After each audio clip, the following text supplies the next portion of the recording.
Bismillahirrahmanirrahim. Assalamu alaikum, my dears and viewers. This is Haji Khan here. Our subject is the biology, chapter number 4, cell and tissues. So, my dears students, today we learn topic plant tissue. You know what is a tissue? A group of similar cells which perform a specific function is known as a tissue. So, plant tissues are further divided in two main groups. Number one is the meristematic tissue and second one is the permanent tissues. My dear student, meristematic tissues are those tissues in which cells are capable of cell division.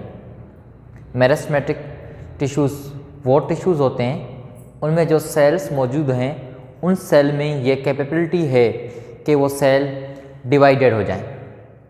ये capability कौन से type of sales में मौजूद होती है? Meristematic type tissues के sales में मौजूद होती है। सेकेंड हमारा जो ग्रुप है वो है permanent tissues. What is the permanent tissue? Mature cells are incapable of cell division. यहाँ पर हमारे पास ये जो सेल्स हैं परमानेंट टिश्यूज़ के उनमें से जो हैं सेल डिवीजन की जाती है वो है हमारे पास permanent tissue. And permanent tissues को जो हैं हम मज़ीद डिवाइडेड करते हैं दो मेन ग्रुप्स में। एक ग्रुप कहलाता है simple tissue and second group कहलाता है complex tissue. So what is the difference between them? Simple tissues कौन से टिश्यूज़ कहलाते हैं और कॉम्प्लेक्स टिश्यूज़ क्या हैं? So it is a very simple word की मीनिंग है सिंपल, सादे। जो सिंगल टाइप ऑफ सेल्स के जो टिश्यूज़ बनते हैं वो टिश्यूज़ क्या कहलाते हैं? वो टिश्यूज़ कहलाते हैं simple tissue. So here simple tissues composed of a single type of cell is known as simple tissue. Simple tissue also further divided in four main groups like as a epidermis, like as a parenchyma, collenchyma and sclerenchyma. These are the types of simple tissues. Epidermis tissues are those tissues which are present on the surface of the layers. Means epidermal tissues are those tissues which are present on the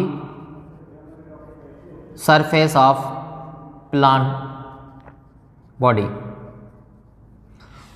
हमारे plants की जो upper layers हैं वो plants की जो layers है, plants के जो लीफ है, प्लांट्स की जो रूट्स हैं, प्लांट्स की जो स्टेम है, उनकी जो अपर सरफेस है, उनके अपर सरफेस पे जो लेयर बनी हुई है उसमें क्या मौजूद होते हैं? Epidermis. Second parenchyma, collenchyma and sclerenchyma. These are the main types of simple tissue. Parenchyma ये वो टिश्यूज़ हैं जो क्लोजली पैक्डेड होते हैं, इनमें कोई भी इंट्रासेल्यूलर स्पेस नहीं पाया जाता। ये हमारे प्लांट्स के कौन से पार्ट्स में मौजूद है? ये हमारे प्लांट्स के स्टेम में, हमारे लीव्स में, हमारे फ्लावर्स में पाए जाते हैं। Second collenchyma. कोलेन्काइमा वो सेल्स टिश्यूज़ हैं जो हमारे जिस तरीके से ये हमारे पास स्ट्रक्चर्स मौजूद है, ये हमारे पास स्ट्रक्चर्स मौजूद है, हमारे पास इनमें कोई भी बीच में स्पेस नहीं है, तो ये हमारे पास क्या है? ये हमारे पास है पैरेन्काइमा। बट कोलेन्काइमा वो टिश्यूज़ होते हैं जिनके सेल मेम्ब्रेन्स में इरेगुलर स्पेस होता है। क्या होता है? इनके बीच में इरेगुलर स्पेस पाया जाता है और ये क्लोजली पैक्डेड नहीं होते हैं।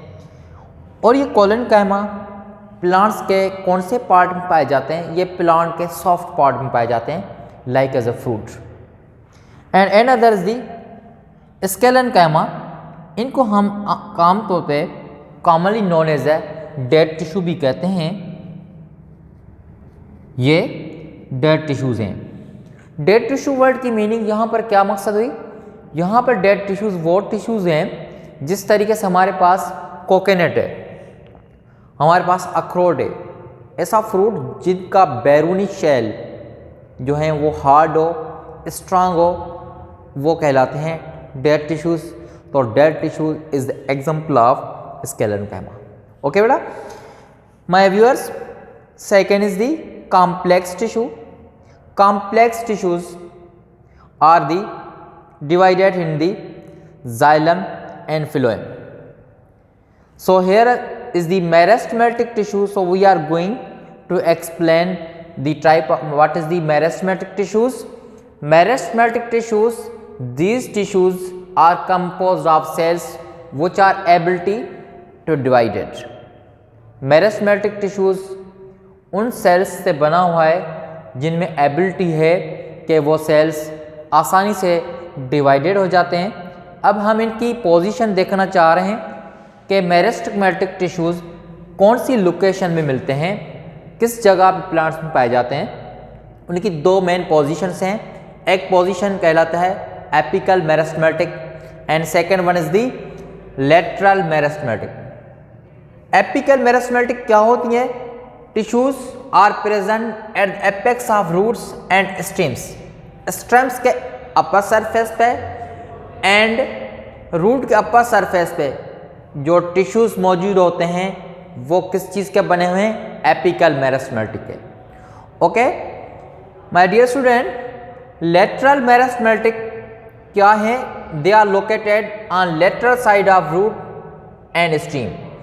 लेटरल साइड्स का मकसद क्या होता है? Besides of stem, besides of root means जो साइड्स में जिनकी पोजीशन हो रूट की साइड में, स्टेम के साइज में, साइड में जो टिश्यूज़ मौजूद होते हैं वो टिश्यूज़ कहलाते हैं lateral meristematic. And second one is the permanent tissue. These tissues are originate from meristematic tissue. हमारे पास जो परमानेंट टिश्यू है वो परमानेंट टिश्यूज़ किस में से ओरिजिन किया जाते हैं? मेरिस्टेमेटिक में। क्यों? क्योंकि मेरिस्टेमेटिक टिश्यूज़ की का मेन फंक्शन क्या था, मेन मकसद क्या था? मेरिस्टेमेटिक टिश्यूज़ का काम होता है, उनकी एबिलिटी है डिवाइडेड होना। जब मेरिस्टेमेटिक टिश्यू डिवाइडेड होंगे तो उनमें मज़ीद दूसरा टिश्यू ज़ाहिर बनेंगे, तो वो टिश्यूज़ क्या कहलाएंगे? वो कहलाएंगे permanent tissue. The cells of these tissues do not have ability to divided and may have intracellular space cell. But permanent tissues जब बन जाते हैं तो उनमें मज़ीद कैपेबिलिटी नहीं होती कि वो मज़ीद डिवाइडेड हों, ठीक है, और उनमें कोई भी इंट्रासेल्युलर स्पेस नहीं पाया जाता। हमारे पास जो सिंपल टिश्यू थे जिसके हमने टाइप बताए थे, पेरेन्काइमा, कोलेनकाइमा, स्केलेनकाइमा, इस हिसाब से हमारा सेकंड जो पार्ट था परमानेंट टिश्यूज़ का वो हमारे पास है complex tissue. Complex tissues means mixture of other tissues. उसमें हमारे पास दो मेन टिश्यूज़ हैं कॉम्प्लेक्स टिश्यू के। एक टिश्यू कहलाता है जाइलम, एक कहलाता है फिलोएम।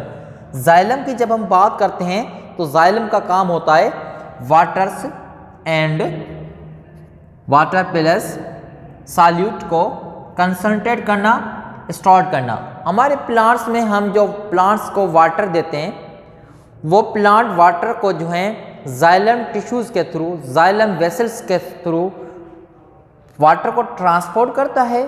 प्लांट्स के डिफरेंट बॉडी पार्ट्स में जो वाटर की ट्रांसपोर्टेशन की जाती है वो जाइलम वेसल्स के थ्रू होती है। एंड फिलोएम, फिलोएम का मकसद होता है फ्रूट। अब फ्रूट की हम बात करें कि प्लांट्स के पास कौन सा फ्रूट है, क्योंकि प्लांट्स जो हैं वो है ऑटोट्रॉफ। ज़ाहिर जो प्लांट्स ऑटोट्रॉफ हैं तो वो अपना फूड खुद मैन्युफैक्चर करते हैं, खुद प्रिपेयर करते हैं। तो फिलोएम में हमारे पास क्या मौजूद है? मिनरल्स। क्योंकि प्लांट्स को जो न्यूट्रिशंस, प्लांट्स को जो फूड वो प्रोवाइड होता है with the help of sunlight and in the soil there are the certain types of minerals are present there. So plant get this mineral with the help of phloem tissue.